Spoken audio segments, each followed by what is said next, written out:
श्री शिवाय नमस्तुभ्यम। दोस्तों, आप सभी लोग जानते हैं कि 10 मार्च 2024 को है साल की बड़ी अमावस्या में से एक अमावस्या, जो कि महाशिवरात्रि के बाद पड़ रही है। दोस्तों, इस अमावस्या के दिन आप लोगों को एक दीपक वाला उपाय जरूर करना चाहिए। अब आप पूछोगे क्यों करना चाहिए, तो हम आपको यहाँ पर बता दें कि अमावस्या के दिन इस एक दीपक वाले उपाय को करने से आपके घर में जितनी भी प्रकार की दुख और परेशानियां आती हैं, चाहे वो धन से जुड़ी हुई समस्या हो, चाहे वो बीमारी से जुड़ी हुई समस्या हो, चाहे आपके घर में प्रेम से जुड़ी हुई समस्या, आपके घर में लड़ाई झगड़ा बहुत होता है, आपको पता ही नहीं चलता है कि भाई ये लड़ाई झगड़ा आखिर हो क्या क्यों रहा है, आपके घर में पैसों की कमी आ क्यों रही है ना। तो अगर आपके सामने बहुत सारे, आपके घर परिवार में बहुत सारी दुख और परेशानियां एक साथ आ रही हैं, आपको पता ही नहीं लग रहा है कि आखिर ऐसा हो क्यों रहा है, तो भाई आप लोगों को इस अमावस्या के दिन, जो कि महाशिवरात्रि के बाद पड़ रही है 10 मार्च 2024 के दिन, इस दिन एक दीपक वाला उपाय जरूर करना चाहिए। और दोस्तों, अमावस्या का जो दिन होता है वो हमारे पितरों को प्रसन्न करने के लिए भी होता है, इसलिए जिन लोगों के पितर उनसे दुखी होंगे या उनसे प्रसन्न नहीं होंगे, भाई उनके पितर भी इस उपाय को करने से जो है प्रसन्न हो जाएंगे।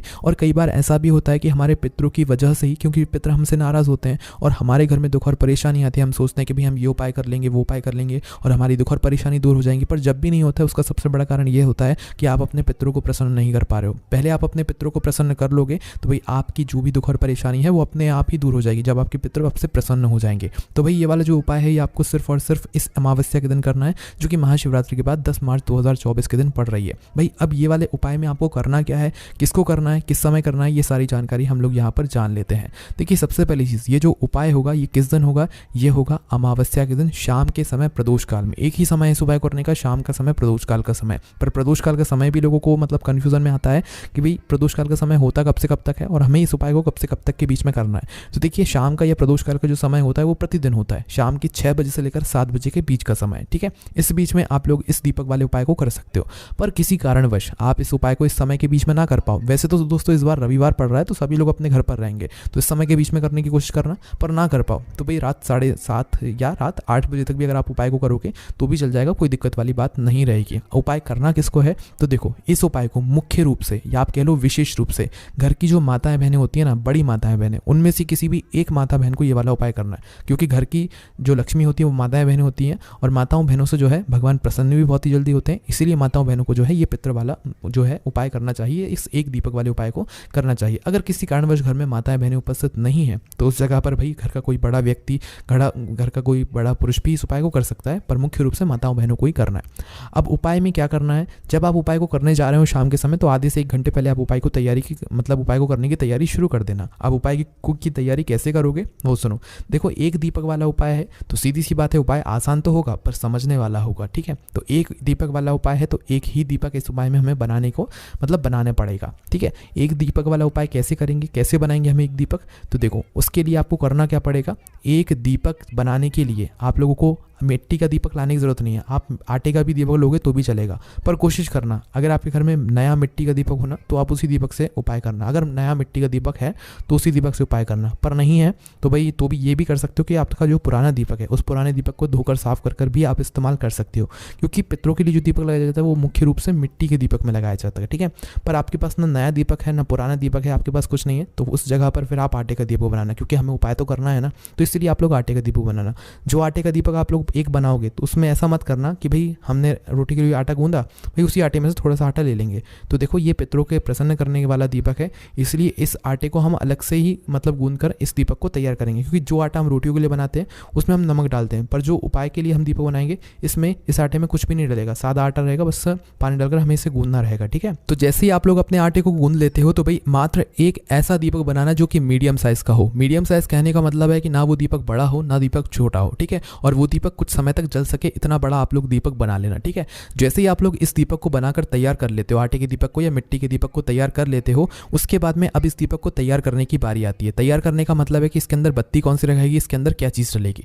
तो देखो, यहाँ पर बहुत सारे लोग गलतियां कर देते हैं बत्ती को रखने में। देखो, हम हमारे पितरों के लिए या अमावस्या के दिन शाम के समय प्रदोष काल में जो भी दीपक रखते हैं उसके अंदर बत्ती कौन सी रखाई जाती है, लंबी बत्ती रखाई जाती है, गोल बत्ती नहीं रखाई जाती है, इस बात का ध्यान रखना, वरना वो दीपक आपके पितरों के लिए होगा ही नहीं, आपके लिए ये उपाय काम ही नहीं करेगा। इसलिए अगर आप ये उपाय कर रहे हो तो भाई लंबी बत्ती का प्रयोग करना है। लंबी बत्ती कौन सी वाली, भाई बाजार से बाजार में भी मिलती है लंबी बत्ती और आप अपने घर से भी बना सकते हो। तो भाई अगर आप अपने घर में जो रुई उपस्थित है उस रुई से अगर आप लोग जो है लंबी बत्ती बनाओगे तो ज़्यादा अच्छा रहेगा। बाकी बाजार की भी लंबी बत्ती रख सकते हो, ऐसी कोई दिक्कत वाली बात नहीं है। तो मुख्य रूप से आप लोगों को जो है अपने घर में जो रुई उपस्थित है उससे ही जो है लंबी बत्ती को तैयार करना है।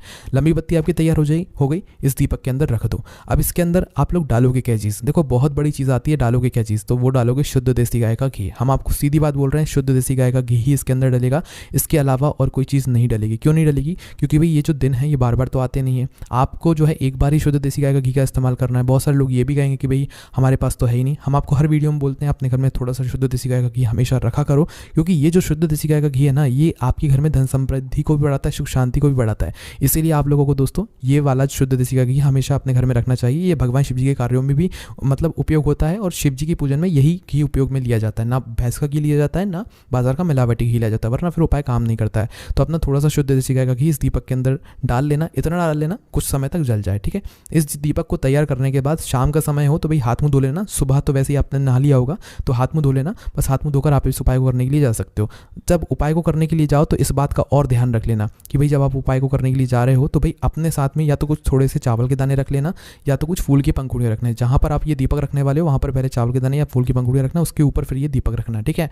उसके बाद में ये दीपक हम घर से जलाकर नहीं लेकर जाएंगे, ये दीपक हम वहीं पर जलाकर जलाएंगे जहाँ पर हमें इन दीपकों को मतलब इस दीपक को रखना है। तो इसलिए दोस्तों अपने साथ में अपने घर से अपनी ही माचिस लेकर जाना। अगर आप लोग माचिस भूल गए और आपने किसी और से इस उपाय को करने के लिए माचिस ले ली तो आप ये समझना कि आपने जो उपाय किया है उस उपाय का फल किसी और व्यक्ति को मिल जाएगा जिससे आपने माचिस ली है, ठीक है। मतलब पूरा तो नहीं मिलेगा, थोड़ा बहुत फल उस व्यक्ति को भी मिल जाएगा जिससे आप इस उपाय को करने में मदद ले रहे हो। तो इसलिए इस बात का ध्यान रखना, अपने घर से अपनी ही माचिस लेकर जाना और अपनी ही माचिस से इस वाले उपाय को करना। तो देखो इस एक दीपक को आपको लेकर कहाँ पर जाना है? तो देखो जगह बहुत सारी है पर आपको रखना किसी एक ही जगह पर है जो आपके घर के पास में पड़े। तो देखो मुख्य रूप से सबसे पहले अगर आपके घर के पास में कोई भी नदी, पवित्र नदी है या बावड़ी है या कुआं है या तालाब है या सरोवर है, कोई भी अगर एक चीज़ है ना तो भी आप वहाँ पर जा सकते हो। और इस दीपक को आपको जल के अंदर या पानी के अंदर प्रवाहित नहीं करना है। नदी पर जा रहे हो तो नदी के पास में जो एक अच्छा सा घाट बना हुआ होगा भाई उस घाट पर जाकर आप लोगों को ये दीपक जलाना है, ठीक है। कुएं या बावड़ी के पास जा रहे हो तो वहीं पर एक अच्छी जगह देख लेना, वहाँ पर जाकर जला सकते हो। उसके बाद तालाब सरोवर के पास में जा रहे हो तो वहाँ पर भी एक अच्छी जगह देख लेना और इस दीपक को आप लोगों को फिर वहाँ पर जलाना पड़ेगा, ठीक है। तो देखो करना क्या है, आप लोगों को अपने घर के पास में जो आपको पास में पड़े वहाँ पर जाना है और किसी भी पवित्र नदी, बावड़ी, तालाब या सरोवर के पास में जाना है और वहाँ पर बैठ जाना है। जल के पास में नहीं बैठना, जल के पास में एक अच्छा सा घाट देख लेना है, जगह देख लेना है और वहाँ पर बैठ जाना है। अब वहाँ पर बैठने के बाद आपको क्या करना है कि बैठने के बाद अपना जो है यह दीपक जला लो, ठीक है। ये दीपक आप ऐसे हाथ में रखकर मत लेकर जाना, कुछ पूजन वाली थाली में या कुछ पात्र में रखकर लेकर जाना, ऐसे खाली लेकर मत जाना, ठीक है। तो जैसे ही आप लोग लेकर चले जाते हो तो आपको क्या करना है, अपना वह माचिस से जो है अपना दीपक जला लेना है।